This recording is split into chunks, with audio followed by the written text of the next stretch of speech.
All right, so here we are with the Super Cheap Super Duty, which now is sporting 4 brand new tires.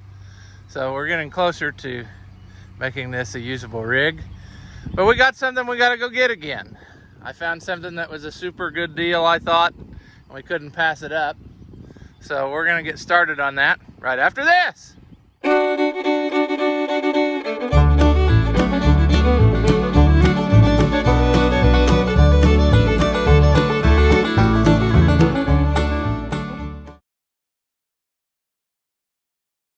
Welcome back. If you haven't seen my videos before, I'm Ross the Oliver Man.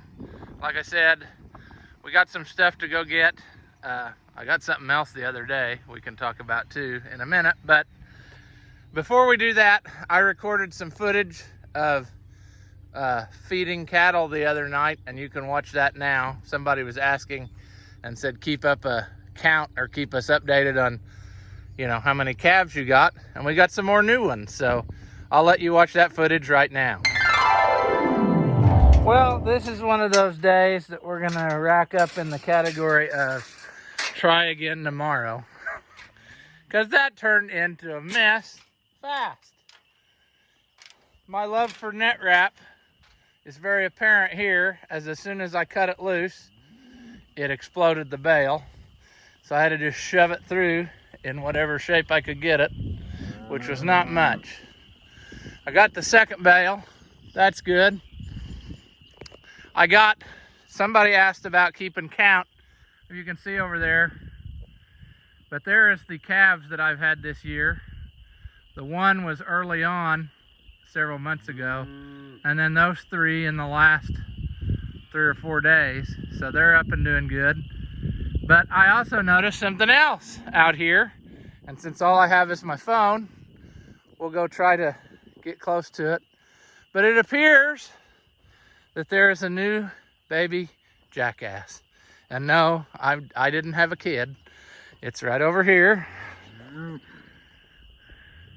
I just caught a glimpse of it a minute ago. And he is fresh. Like, I think he just stood up not too long ago. Look at that little skinny feller. I mean, he's right out of the oven. Which also brings up an interesting point, which is the other day when I shared that short with the cows, that one that had just been born, one of those ones I just showed you a minute ago, some lady commented and said, "That cow is underfed." Well, I got news for you. When you're just born, you don't come out full size. You come out a little bit wobbly and thin, and just like this little feller here. I mean, he has just been born, because he's still figuring out the whole walking deal, you see. So mama's taking care of him. I mean, when they're up and about, that's a good thing.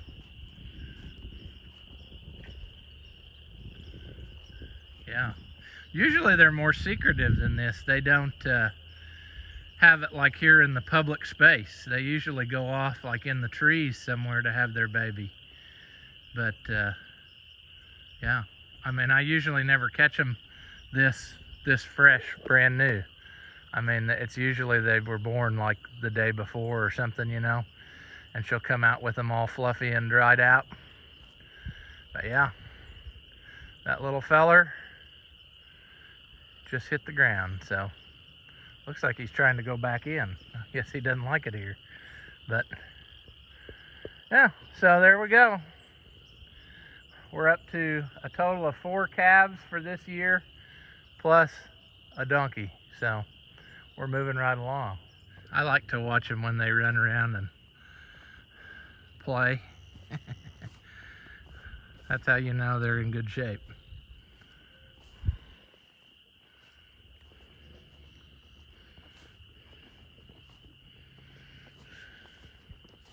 What are you doing, Jacko? Something? Just admiring your handiwork?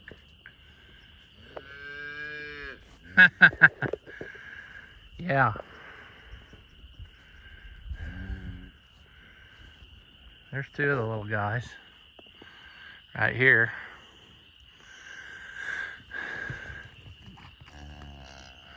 And then there's 2 over there. Yeah, she wasn't having none of that donkey messing with her baby. They're usually pretty good with me out here, but you never know. I mean,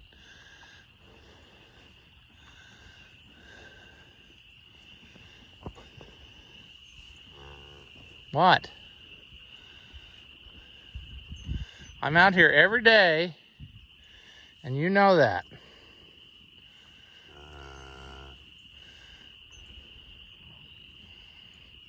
Yeah, this is going to be a mess with this bale. But hopefully they get her cleaned up before it gets too muddy.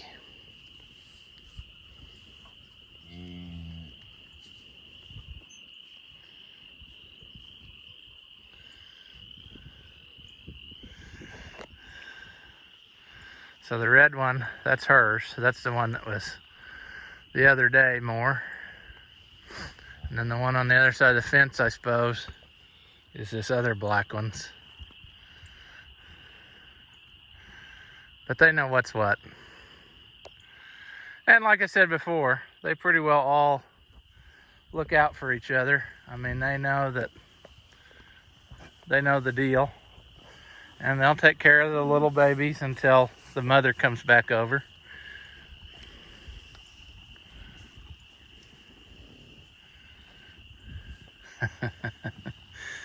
Oh, goodness. See, the bad thing is they're going to waste a lot of this trampling it down, especially if it rains tonight. But hopefully they clean most of it up. Our next big project is going to be fence fixing and then weaning some of these other ones out of here. They don't typically bother, you know, if they have a calf, the mother pretty well doesn't let them nurse anymore. They're pretty good about it. Some cows aren't, but these seem to be. So, yeah.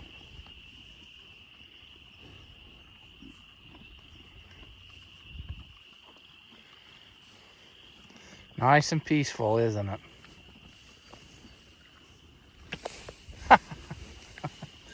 Oh, goodness.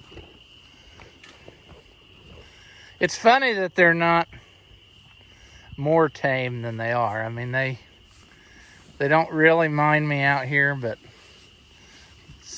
a lot of them won't let me just come up and pet them on the face. I mean, the bull will. I don't know. He's so friendly, but yeah, he's over at Dad's now.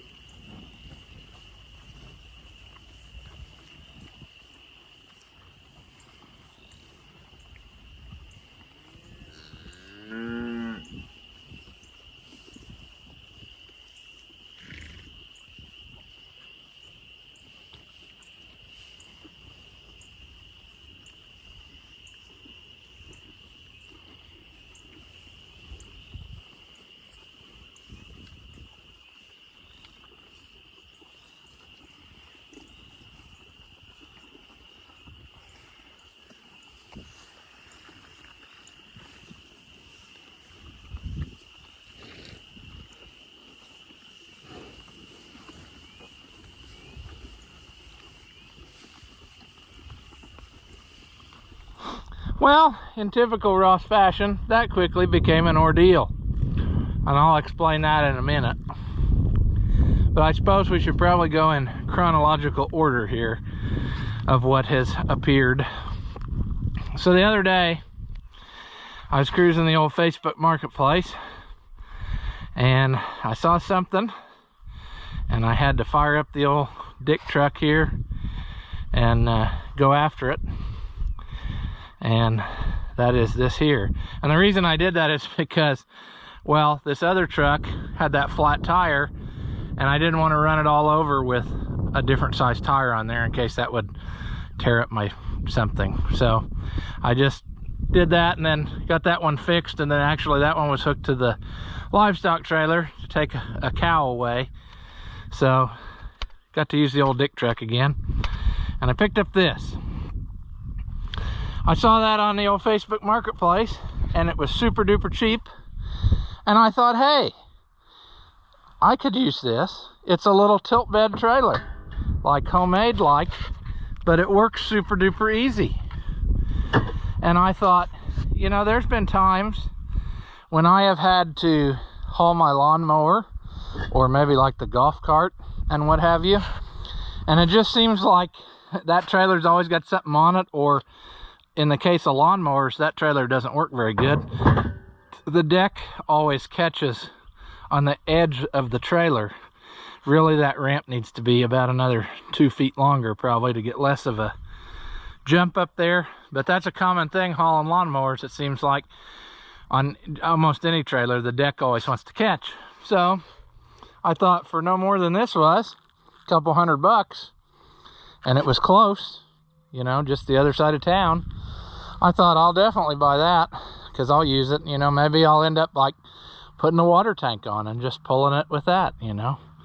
Then it wouldn't tie up a full-size trailer. So then, a few days later, I couldn't resist another good deal.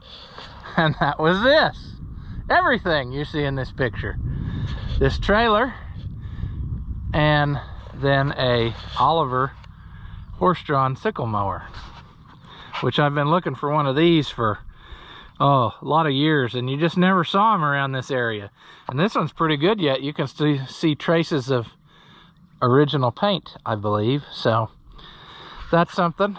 And this trailer, I wasn't necessarily, I've been looking for a trailer, like an 18-foot trailer, and I really wanted one that was like an equipment trailer style, you know, maybe like 14,000 pound or so.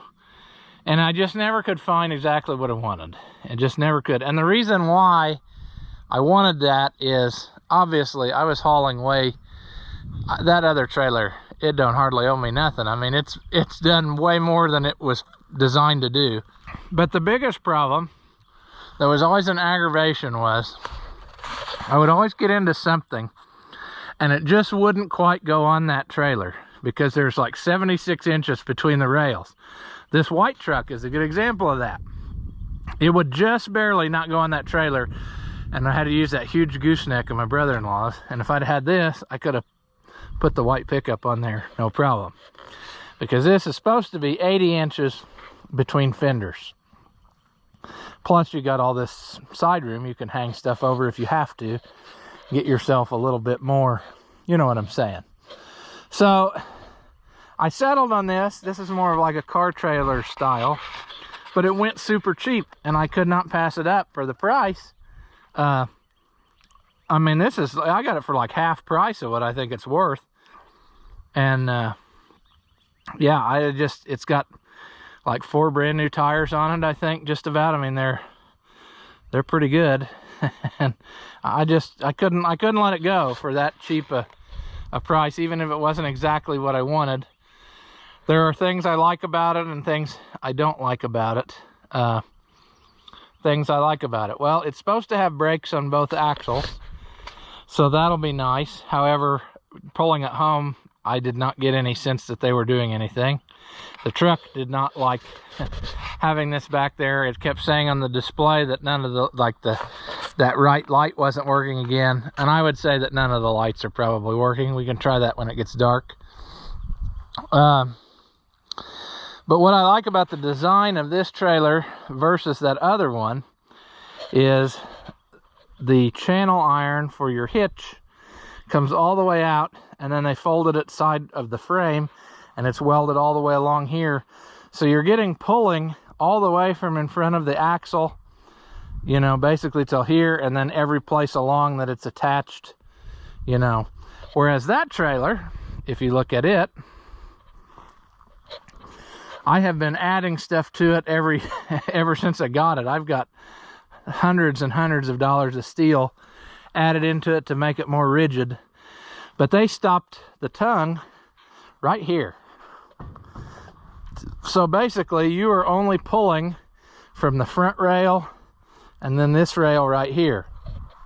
One thing I was gonna do, and I've never got time to do it, and now I might, now that I got another trailer, and I don't have to depend on this one. I could take it apart and do what I have to do, you know.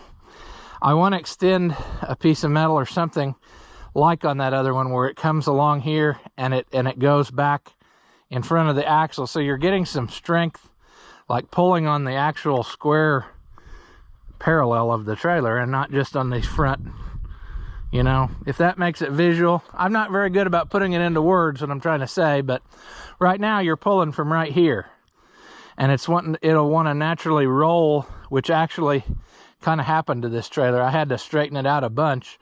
It had a big sag in it from where the, you know, your weight of your trailer was pushing down and the tongue was coming this way, so you had a big U shape in it.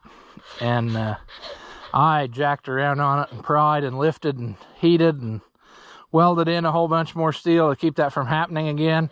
That's why I welded all these bars in here.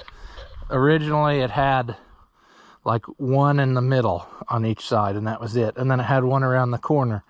So I've added, what, 7 here on the front, 3, 6, 7, and then, yeah. So it's got 9 on the front rail now, basically. And then I want to say that it didn't have, it might have had one here, but I'm not sure on that, to be honest with you. It might have skipped back, or maybe that one was back farther, and I don't know. But I made it a lot better than what it was. And this trailer's dandy for a lot of stuff, like hauling gravel or coal or whatever, because you can put sides on it and keep it in there. But it is not that great for hauling equipment. So I've been wanting something small, mainly with the idea, instead of like a gooseneck, if I go to an auction somewhere and I buy something that it doesn't run and it's on flat tires, I could maneuver this little trailer in there to it. I'm going to weld a thing on to slide my winch into that I have, and then I could, you know, winch it right up on this trailer, no problem. And that's what I'm after. Plus, you can never have too many trailers, especially around fair time. This will be handy because I can have, you know, 2 things loaded up and ready to go the night before, and then just jump out and go. And then it'll kind of be nice if I'm doing it by myself.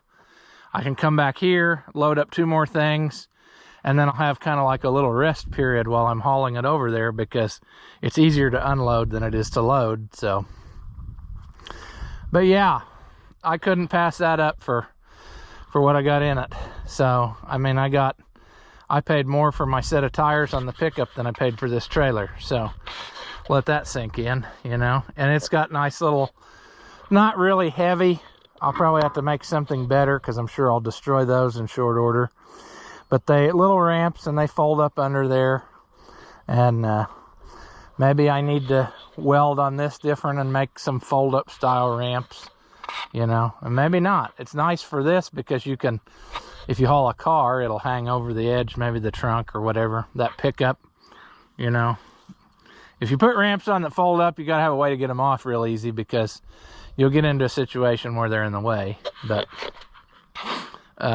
yeah, I could not pass that up, even though it's not exactly what I wanted. And maybe I will trade it in the future if I find something I do want, you know, that's more along my lines. Because like I said, I was looking at somewhere in the neighborhood of an 18 to 20 foot equipment trailer with 8 lug axles and fold up ramps, but I've just never run across one that I thought was reasonably priced.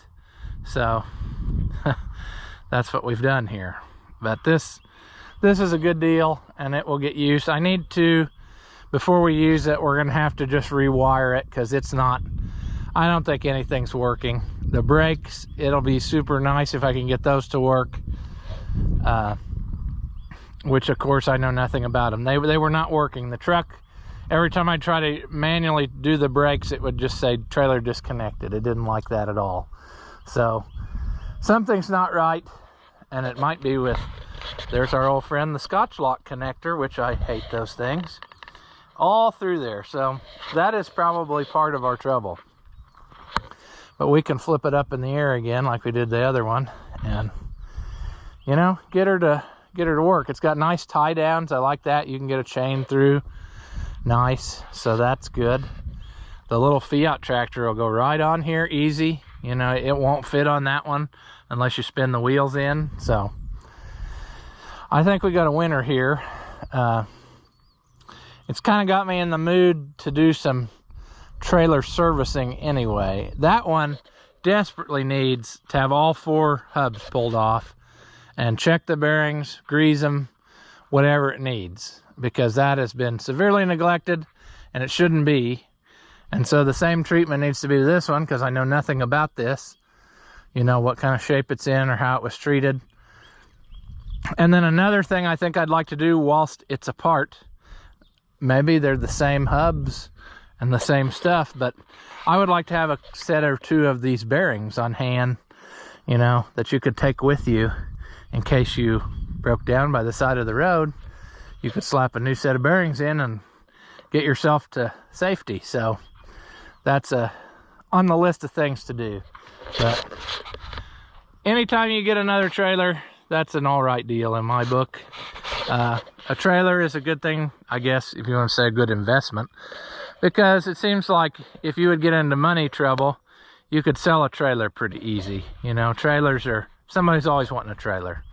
So I'm not disappointed with this at all. Like I said, it's not exactly what I wanted, but I'll be able to haul a lot of stuff. The ordeal, though, I guess I never got to that part of the story. So I made it there this morning, and I had about an hour and a half that I could allot for this, going to get this, and I thought it'll be no trouble. It's a trailer. All I got to do is go and hook to it. And before I left, I thought I better take, I had somewhere and I couldn't find it. It was in the service truck, as it turns out, which is where it was supposed to be, but I missed it the first time. But I had another Reese hitch thing with a 2 5/16 ball, and I thought I better take that along just in case that's what it is. Well, I couldn't find it, so here I go leaving with my 2-inch ball, and guess what? 2 5/16. So I had on my engine trailer, it was 2 5/16. So I had one slide in hitch with a 2 5/16 ball, and it just kind of lived in the service truck, and that's where it was. And then several years ago, the hitch messed up, so I cut it off and I put one on with a 2-inch ball, so I didn't have to fool with having 2 different ones. Well, here we are now again, having 2 different ones, and I actually had to buy another one because I couldn't find that other one until I bought this one. That's how life works. You can't find it until you buy the new one. So I went to the old supplying tractor store there, thinking they'll have one, you know, because it was the closest place to where I was. Guess what? No dice.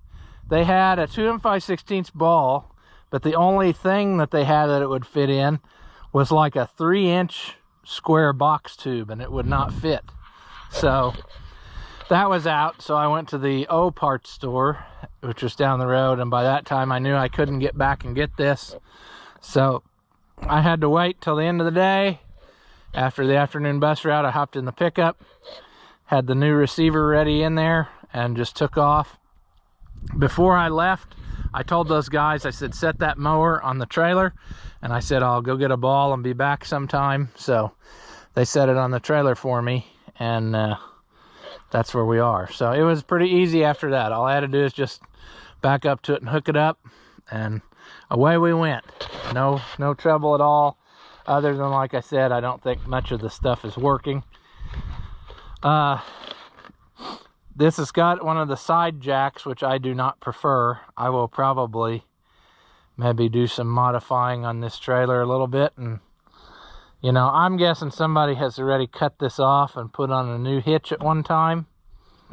And what I think would be appropriate there is if a guy could possibly get an A-frame jack for it again. Maybe I can't, by the way it looks, the bracing underneath. Everything can be changed, but do I want to do that? The problem I had with these style jacks before is it seems like when they start getting wore, they lean way over side to side, and then you can't hardly get stuff to go up and down, and then you want to try to fold it up, and it's just, when you lift from the middle, it's a lot more even, and everything goes. However, if you forget about your jack being down and you drive and it's in the middle, you're going to destroy your jack. You're not going to have much jacking action left when you're done. So, yeah, I suppose whilst we're here, let's just turn on the old lights and see if we got anything.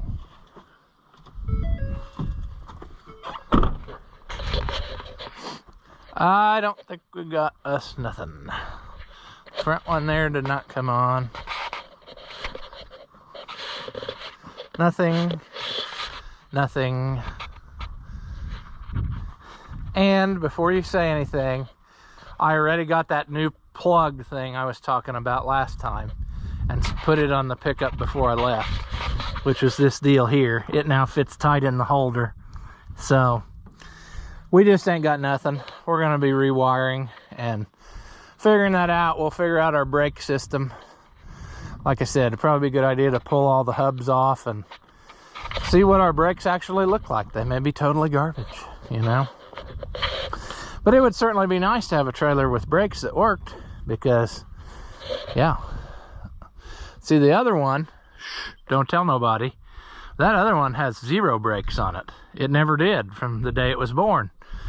So that's kind of unhandy if you're hauling something real super heavy. But yeah. So this will be all right with just a little bit of love. Like most of the stuff we purchase around here. It just, I mean, this truck was a piece of garbage when it came here. And now look at it. It's doing work every day. And we're loving it.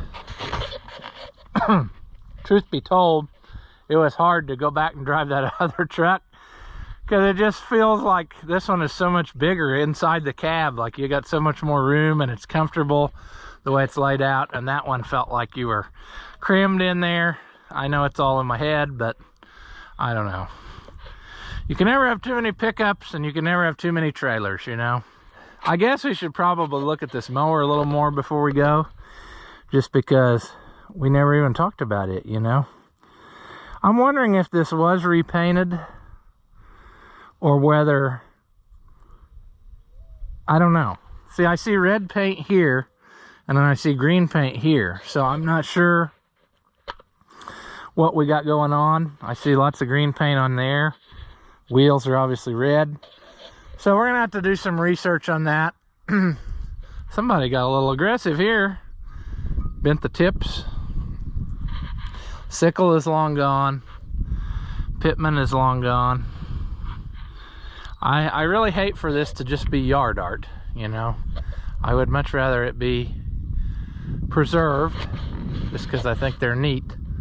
And if our government has the way that it's going, we probably will be back to using these. So it would be good to have all your horse tools oiled up. That's what I'm saying. That's kind of neat. Yeah, so I'll have to look. I don't know if I have any literature on these or not, but I know there were articles on them in the magazines before, so I'm sure we can find out more information. And I'm sure people will in the comments put what they think is right and wrong about these and, you know, what I'm thinking. All I know is that Grandpa had a McCormick Deering, I think, sickle mower. And when he started farming, I don't know if it was his dad or his uncle gave it to him, and he did the same thing this guy did, saw the tongue off and make a tractor hitch. But these are just not the thing to do with trying to pull with a tractor, you know. It just did not work. Plus the fact they only cut while you're moving, and that was kind of super unhandy. So he eventually got him the powered PTO type mower, and he loved that thing. I mean, he got along with it great.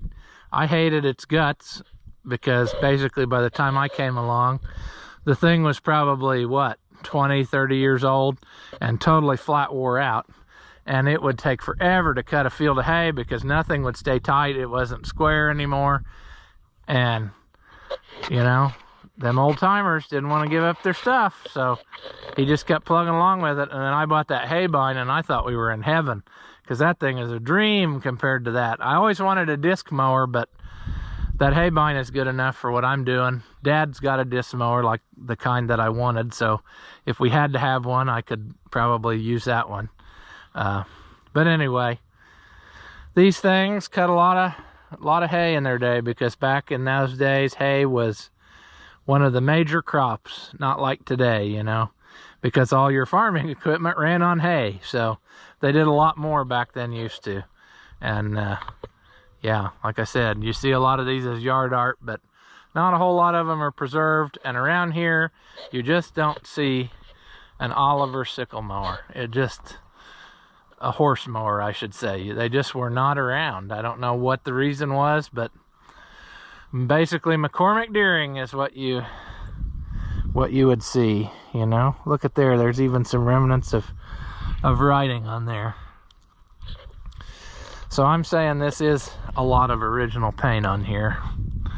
And that's kind of cool for something this old. So we need to find a place in the barn to stick this or whatever, so it doesn't go downhill.